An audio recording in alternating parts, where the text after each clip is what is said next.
नाज़रीन ग्रामी, इमाम मादी ऐसी शख्सियत हैं जो आखिर वक्त में आएंगे और लोगों को जुल्म और सितम से निजात दिलाएंगे। कई अहादीस से हमें इमाम मादी अलैहिस्सलाम के बारे में पता चलता है। जब जमीन जुल्म और ज्यादती से भर जाएगी तो उस वक्त अल्लाह ताला इमाम मादी को भेजेंगे जो जमीन को अदल इंसाफ से भर देंगे। लेकिन सवाल ये है कि इमाम मादी हैं कौन, वो कब आएंगे और इनका ज़हूर कहाँ होगा, क्या वो मकाम पाकिस्तान है? इन सब सवालों के जवाब जानने के लिए इस कीमती और मालूमाती वीडियो को आखिर तक जरूर देखिएगा और अपना ईमान ताज़ा कीजिएगा। दोस्तों, इससे पहले कि हम इमाम मादी अलैहिस्सलाम के ज़हूर की बात करें, हम इनके बारे में कुछ मुकम्मल मालूमात आपको देते चले। इमाम मादी अलैहिस्सलाम दीन इस्लाम की तालीमात के मुताबिक काबिल एहतराम शख्सियत है, जिनके बारे में ख्याल किया जाता है कि वो क़यामत के करीब वाले वक्त में आएंगे। अहादीस से इनका आना साबित है। वो उस वक्त आएंगे जब दुनिया में फितना और फसाद हर तरफ होगा और इमाम मादी दुनिया में आकर अमन की बुनियाद कायम करेंगे। इमाम मादी के आने से फितना और फसाद खत्म हो जाएगा और वो अमन, रास्तबाजी और इंसाफ फैलाने की कोशिश करेंगे। यही वजह है कि मुसलमान इनके आने के मुंतज़िर हैं। नाज़रीन ग्रामी, पूरी इंसानी तारीख में बहुत से अफराद और तहरीकों ने इमाम मादी अलैहिस्सलाम होने का दावा किया, जिससे लोगों के दरमियान शकूक व शुबहात पैदा हुए।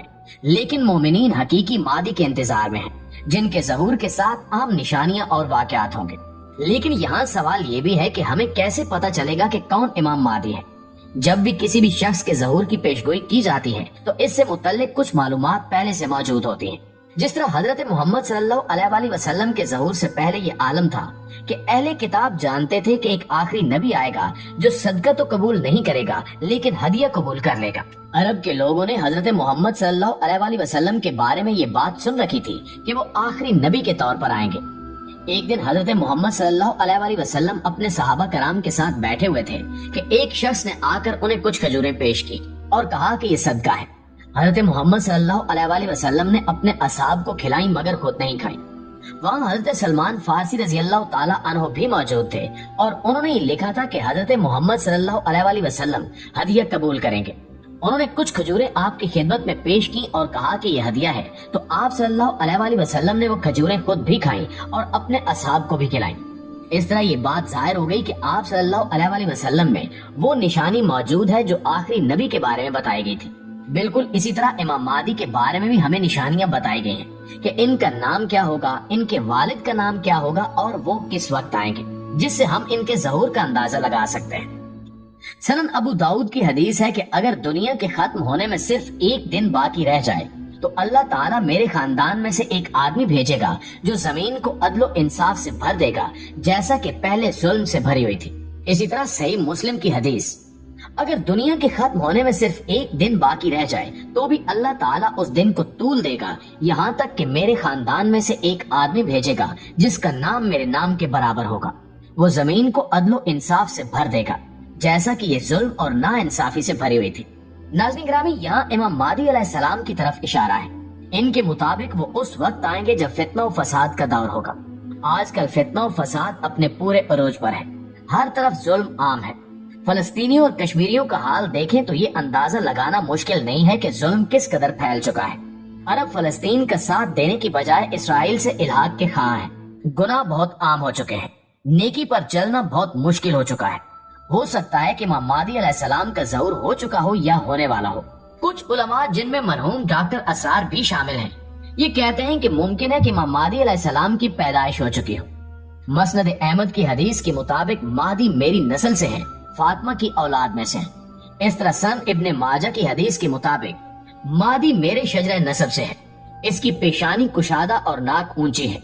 वो जमीन को अदलो इंसाफ से भर देगा जिस तरह वो जुल्म और नाइंसाफी से भरी हुई थी, और वो 7 साल हुकूमत करेगा। नाज़रीन ग्रामी, इन अहादीस से इमाम मादी अलैहिस्सलाम के बारे में कुछ अहम बातें पता चलती हैं। इमाम मादी अलैहिस्सलाम हजरत मोहम्मद सल्लल्लाहु अलैहि वसल्लम के खानदान से होंगे। वो फातिमा रज़ी अल्लाह ताला अन्हा के बेटे हसन रज़ी अल्लाह ताला अन्हु की औलाद से होंगे। इनका इखलाक हजरत मोहम्मद मुस्तफ़ा सल्लल्लाहु अलैहि वसल्लम के इखलाक जैसा होगा, और जब वो जुल्म के खिलाफ जंग करेंगे और इनकी हुकूमत कायम होगी तो 7 साल तक इनकी हुकूमत रहेगी। इनका नाम हजरत मोहम्मद सल्लल्लाहु अलैहि वसल्लम के नाम जैसा होगा और इनके वालिद का नाम भी हमारे आखिरी नबी हजरत मोहम्मद मुस्तफ़ा सल्लल्लाहु अलैहि वसल्लम के वालिद के नाम जैसा होगा। यानी कि इमाम मादी अलैहिस्सलाम का नाम मोहम्मद और इनके वालिद का नाम अब्दुल्ला होगा। لیکن یہ بھی ممکن ہے کہ ان کا نام حضرت محمد صلی اللہ علیہ وآلہ وسلم کے دوسرے ناموں پر ہو، جیسا کہ احمد یا قاسم وغیرہ، لیکن غالب گمان یہی ہے کہ وہ محمد نام کے ہوں گے۔ دوستو اب بات کرتے ہیں کہ ان کا تعلق کس علاقے سے ہوگا۔ ابو داؤد کی حدیث ہے، رسول اللہ صلی اللہ علیہ وآلہ وسلم نے فرمایا کہ مہدی اہل مدینہ میں سے ہوں گے اور وہ مکہ کی طرف بھاگیں گے۔ لوگ ان کے پاس آئیں گے اور ان سے گوشہ یعنی سیاہ پتھر اور مقام ابراہیم کے درمیان بیعت کریں گے۔ اسی طرح ایک اور حدیث سے ہمیں پتہ چلتا ہے کہ کسی بادشاہ کی وفات کے بعد اس کے 3 بیٹوں میں جھگڑا ہوگا تو مشرق سے سیاہ جھنڈے چلیں گے، یعنی ایک لشکر چلے گا جو ان کا ایسا مقابلہ کرے گا جو پہلے کبھی نہ کیا گیا ہوگا۔ اس لشکر کے بارے میں حضرت محمد صلی اللہ علیہ وآلہ وسلم نے فرمایا کہ اگر تمہیں برف پر چل کر بھی جانا پڑے تو جاؤ اور ان کی بیعت کرو، کیونکہ ان کے درمیان امام مہدی ہوں گے۔ دوستو احادیث میں امام مہدی علیہ السلام کے بارے میں یہ ضرور بتایا گیا ہے کہ وہ اہل مدینہ سے ہوں گے، لیکن اس بارے میں کوئی روایت نہیں ملتی کہ وہ مدینہ میں پیدا ہوں گے اور وہیں کے رہنے والے ہوں گے۔ اگر ہم دنیا کا نقشہ دیکھیں تو سعودی عرب کے مشرق میں پاکستان ہے، اور حدیث میں واضح طور پر بتایا گیا ہے کہ مشرق کی طرف سے امام مہدی علیہ السلام کے لشکر چلیں گے۔ مختلف احادیث اور نشانیوں پر غور کریں تو یہ بات پتہ چلتی ہے کہ امام مہدی علیہ السلام کا لشکر پاکستان سے چلے گا۔ بہت حد تک ممکن ہے کہ حضرت امام مہدی علیہ السلام پاکستان سے ہی ہوں گے۔ دوستو حالیہ حالات و واقعات کو دیکھیں تو ہر طرف مسلمانوں کو زوال کا سامنا ہے، اور مصر اور عراق مختلف علاقوں میں مسلمانوں پر ظلم جاری ہے، تو ممکن ہے کہ ان علاقوں سے مسلمان پاکستان میں جمع ہوں اور اللہ تعالیٰ ان کو قوت عطا کرے جو امام مہدی علیہ السلام کے لشکر میں شامل ہوں۔ اس کے علاوہ اگر تاریخ کا جائزہ لیا جائے تو ہندوستان ایک ایسی سرزمین ہے جہاں صدیوں سے مسلمان امت کے مجدد آتے رہے ہیں۔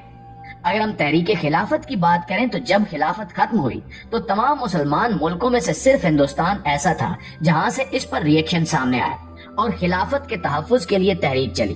پچھلی کئی صدیوں میں ہندوستان کا خطہ وہ علاقہ ہے جہاں اسلام کے بڑے نام پیدا ہوتے رہے اور انہوں نے اسلام کے لیے بہت سی خدمات انجام دی۔ ان سب چیزوں کو دیکھتے ہوئے بہت سے دانشور ایسے ہیں جن کے مطابق حضرت امام مہدی علیہ السلام کا ظہور پاکستان سے ہی ہوگا، اور پاکستان ہی وہ سرزمین ہے جہاں کے باشندے حضرت امام مہدی کا لشکر بنیں گے اور ظلم کے خلاف جنگ میں شامل ہوں گے۔ اب ضرورت اس امر کی ہے کہ ہم اپنے آپ کو اس قابل بنائیں کہ ظالم کا ساتھ دینے کی بجائے اور خاموش تماشائی بنے رہنے کی بجائے ظلم کے خلاف اٹھ کھڑے ہوں۔ حضرت امام مہدی کے بعد حضرت عیسیٰ علیہ السلام کا نزول ہوگا۔ عیسیٰ علیہ السلام جن کو اللہ تعالیٰ نے زندہ اٹھا لیا تھا، انہیں واپس دنیا میں بھیجا جائے گا اور وہ دجال کو قتل کریں گے۔ لیکن یاد رہے کہ حضرت عیسیٰ علیہ السلام کے آنے تک تمام مسلمان ان کے انتظار میں ہاتھ پر ہاتھ دھرے بیٹھے نہیں رہیں گے، بلکہ ان سے پہلے مسلمان حضرت امام مہدی کی قیادت میں ظلم کے خلاف جہاد کریں گے۔ اس لیے ضروری ہے کہ آج ہم بھی امام مہدی علیہ السلام کے منتظر رہنے کی بجائے ابھی سے ظلم کے خلاف اٹھ کھڑے ہوں۔ اللہ ہمارا حامی و ناصر ہو، آمین ثم آمین۔